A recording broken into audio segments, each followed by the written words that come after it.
लेकिन फिलहाल खबर आ रही है कांग्रेस अध्यक्ष पर चुनाव को लेकर अशोक गहलोत कुछ बोल रहे हैं, आइए सुनते हैं। वो एक अलग, उसको मैं इसलिए डिस्कस नहीं करना चाहता कि कल मैंने चाहे किसी कारण से हुआ हो, वहाँ पर जो घटना हुई थी राजस्थान के अंदर किसी कारण से हुई हो, उसके बावजूद भी मैं शेरवी लीडर हूँ वहाँ पर और विधायक दल का नेता मैं हूँ, तो मेरी मॉरल रिस्पॉन्सिबिलिटी थी कि किसी भी तरह मैं एक लाइन में प्रस्ताव करवाता, जो कि 50 साल में राजनीति में 50 साल में कई बार ऐसे मौके आए हैं जब केंद्रीय पर्यवेक्षक आए हैं। एक भी मौका ऐसा नहीं आया जब ऐसी स्थिति बनी हो, आप एक लाइन में प्रस्ताव जो किया जाता हाईकमान छोड़ने का, उसको हम नहीं करवा पाए। ऐसा पहली बार हुआ, जो बहुत ही अनफॉर्चुनेट था, बहुत दुखद था। और ये बात उन मित्रों को मालूम है जिन्होंने बाइकाट किया है, उन सब मित्रों को मालूम है मेरी भावना क्या है। सर, जो मुझे समझाना था, बात करनी थी, सब मैंने करी। ऐसा माहौल वहाँ बन गया कि पता नहीं आज अगर प्रस्ताव पास हुआ कल क्या होगा। ये एक उनके दिमाग में बात घर कर गई। तो चाहते हुए भी एक लंबी कहानी वो मैं नहीं बोलना चाहता यहाँ पर, इतना ही कह सकता हूँ।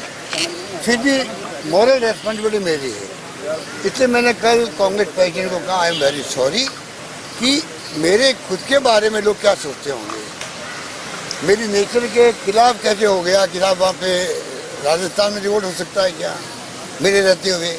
तो पूरे देश के अंदर मैं क्या जवाब दूंगा, किसको समझाएंगे कि क्या बैकग्राउंड था।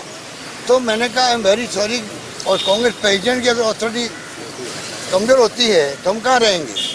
हमारे लिए हम चाहे डैमेज हो जाएं कोई व्यक्तिगत रूप से, कांग्रेस नेता, मैं सबको समझाता हूँ अपनी ज़िंदगी में वो कमेंट करो मीडिया को, खुद डैमेज हो परवाह मत करो, आपको वापस हाईकमान वापस आपको रिपेयर कर देगी, आपको कम्पनसेट कर देगी, आपको वापस आपका जो ड्यू है मिल जाएगा। पर अगर ऐसे कमेंट करोगे मीडिया के सामने, पूरी कांग्रेस के खिलाफ नीचे जाए, उस डैमेज कोई ठीक नहीं कर सकता। ये मेरी थोड़ी रहती है। बहुत लोग चाहते हैं आप प्रस्तावक बनेंगे, सर आप अध्यक्ष बनते, सर आप प्रस्तावक बनेंगे कांग्रेस के अंदर जब लोगों से बात प्रस्तावक पूछो। बहुत देखिए, अध्यक्ष बनने की बात पहले मैंने भी की थी, मुझे याद कीजिए जब मैंने कहा प्रस्तावक बनेंगे 8-10 दिन पहले, मैंने कहा आज मैं लगातार 50 सारे पदों पे हूँ, अब मेरा बस चले तो मैं कोई पद नहीं लूँ, बगैर पद के मैं कभी राहुल गांधी की यात्रा में जाऊँ, कभी मैं जनता का आह्वान करूँ सड़कों पे आओ, क्योंकि देश के हालात क्या है,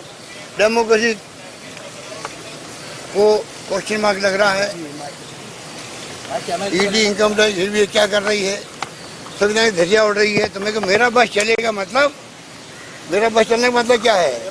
मैं इसलिए कह रहा हूँ मतलब मेरा बस नहीं चल रहा है, अभी मैं खुद छोड़ के जाऊँगा कोई पद, तो लोग कहें कांग्रेस क्योंकि तकलीफ में है, तकलीफ में अशोक गहलोत भागना चाहता है। इतने मैंने कहा मेरा बस चले तो, और मैं चाहूँगा जो हाईकमान मुझे कहेगी, जो जिम्मेदारी देगी वो मैं निभाऊंगा, जिम्मेदारी देकर निभाऊंगा। ये बात मैं 10 दिन पहले कह चुका हूँ आप लोगों को, आज मैं उससे कायम हूँ। मेरे लिए आज पद इम्पोर्टेंट नहीं, मेरे लिए पद इम्पोर्टेंट ये है देश के अंदर एक प्रतिपक्ष होना जरूरी है जो मजबूत हो। और मैं नहीं कह रहा हूँ, देशवासी कहते हैं कि कांग्रेस मजबूत होना बहुत आवश्यक है।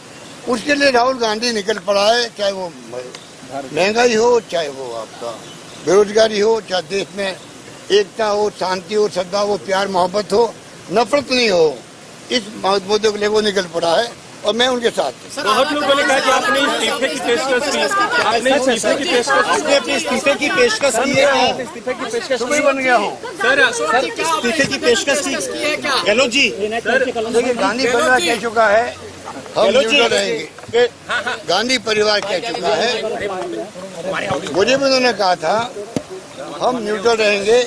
गांधी परिवार का व्यक्ति कोई भी ना तो नामांकन में भाग देगा, ना वो नामांकन करवाना आएंगे। सोनिया गांधी जी क्लियर कर चुकी है 10 दिन पहले ही, हम लोग न्यूट्रल रहना चाहते हैं, ठीक है।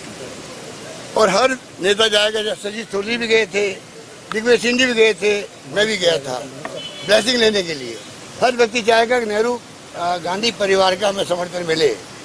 तो समर्थन जब वो कह रहे हम न्यूट्रल हैं, तो जो निर्णय हुआ है खड़गे साहब के बारे में हमारे कई सीनियर लोगों ने मिलकर लिया है, हम सब ने मिलकर लिया है, हम भी प्रस्तावक बने हैं, इसलिए मैंने बात कही आपको। हमें चिंता कांग्रेस मजबूत कैसे रहे उसके लिए हम जान लगा दें। अंतिम सवाल ऐसी खबरें चली कि आप कल सोनिया गांधी से जब मिले तो आपने इस्तीफे की पेशकश की थी क्या? सच है। इस्तीफे की पेशकश की थी क्या आपने? इस्तीफे की पेशकश की? आप मीडिया वाले हो, मेरे साथी हो। मैं जब कह 10 दिन पहले कह रहा हूँ 50 साल के लगातार मुझे इस गांधी परिवार ने, इंदिरा गांधी के साथ में मंत्री बन गया, तब से लगा आज तक राजीव गांधी ने, नरसिम्हा जी ने और सोनिया गांधी जी ने बगैर पद मुझे रखा ही नहीं है। NSU के मैं अध्यक्ष था राजस्थान का 72 के अंदर, 73 के अंदर। आज 50 साल तो आदमी थक भी जाता है, तो मैं 50 साल से पदों पे रहा हूँ, इसलिए मैंने कहा मेरे लिए पद इम्पोर्टेंट नहीं है, कांग्रेस मजबूत कैसे हो उसके लिए मैं ध्यान रखना चाहता हूँ। सर, अब जो कुछ लोगों ने गड़बड़ किया, जो राजस्थान में हुआ, उसमें कुछ लोगों ने चीजें बिगाड़ी गई। वीडियो रिलीज हुआ है जिसमें वो हंस रहे हैं, कह रहे हैं कि और विधायक आएंगे। बहुत बहुत शुक्रिया आपका।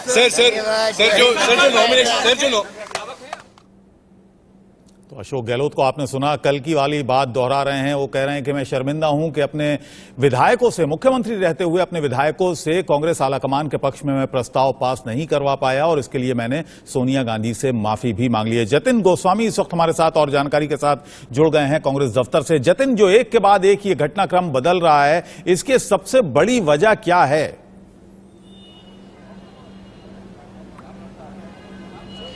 देखिए, सबसे बड़ी वजह तो निकलकर सामने आई थी राजस्थान में राजनीतिक रार, और जब वहां से ये सब कुछ चला तो उसके बाद दिल्ली तक ये पूरी आंच पहुंची। और कल हमने देखा, कल भी अशोक गहलोत सामने आए थे, 3 बार उन्होंने कहा कि मैंने सोनिया गांधी से माफी मांगी है। कुल मिलाकर वो दर्शाना चाहते हैं, बताना चाहते हैं कि वो कितने ईमानदार हैं कांग्रेस के प्रति। हालांकि देखिए, आज ये कार्यालय बहुत इंपॉर्टेंट है, AICC दफ्तर में निर्वाचन अधिकारी का ये कार्यालय है। मधुसूदन मिस्त्री यहाँ पर चेयरमैन है सेंट्रल इलेक्शन अथॉरिटी के, और वो अंदर पहुंच चुके हैं, उनसे भी हमने बात की। और क्योंकि देखिए, दिग्विजय सिंह कुछ देर में यहां पहुंचने वाले हैं, लेकिन मल्लिकार्जुन खड़गे के जो प्रस्तावक हैं वो दिग्विजय सिंह भी होंगे, ये सूत्र बता रहे हैं, और उनके और भी प्रस्तावक होंगे जिसमें बड़े बड़े नाम हैं, प्रमोद तिवारी, PL पुनिया, मुकुल वासनिक, ये तमाम चेहरे जो हैं वो मल्लिकार्जुन खड़गे के प्रस्तावक के रूप में होंगे। तो आप इसे समझ सकते हैं कि एक बड़ा मैसेज जो है ये साफ तौर पर है कि शशि थरूर और मल्लिकार्जुन खड़गे के बीच में किस तरह का कड़ा मुकाबला जो है वो देखने को मिलेगा। और ये एक बड़ी रेस जिससे अब अशोक गहलोत बाहर हो चुके हैं, सुबह ही हमने लगातार बताया। और हलचल आप यहाँ देख लीजिए, कांग्रेस कार्यालय में जो हलचल है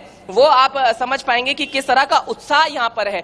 तमाम भले ही जश्न का माहौल नहीं है, लेकिन जो बातचीत के अंदाज से कांग्रेसी कार्यकर्ताओं और नेताओं के बीच नजर आ रहा है, वो जश्न मनाने के लिए पूरी तरह से तैयार हैं। और उसमें हमने देखा, जतिन, आप वहां पर जितने भी लोग पहुंच रहे हैं, अगर कोई बड़ा नेता कांग्रेस का मिल जाए उनसे भी बात कीजिएगा, क्योंकि हम ये जानना चाह रहे हैं कि पहले अशोक गहलोत का नाम सामने आया, फिर एक घटनाक्रम होता है राजस्थान में, उसके बाद दिग्विजय सिंह सामने आते हैं, वो साफ कहते हैं कल आकर कि वो चुनाव लड़ेंगे, पर्चा उन्होंने ले लिया है, आज वो पर्चा दाखिल करेंगे, अपना नामांकन दाखिल करेंगे। लेकिन आधी रात को एक और फैसला होता है कि मल्लिकार्जुन खड़गे अपना पर्चा दाखिल करेंगे। तो ये जो घटनाक्रम है ये क्यों बदल रहा है बार बार, इस पर हम आपसे आगे जानकारी लेंगे। फिलहाल एक छोटे से ब्रेक के लिए रुकते हैं।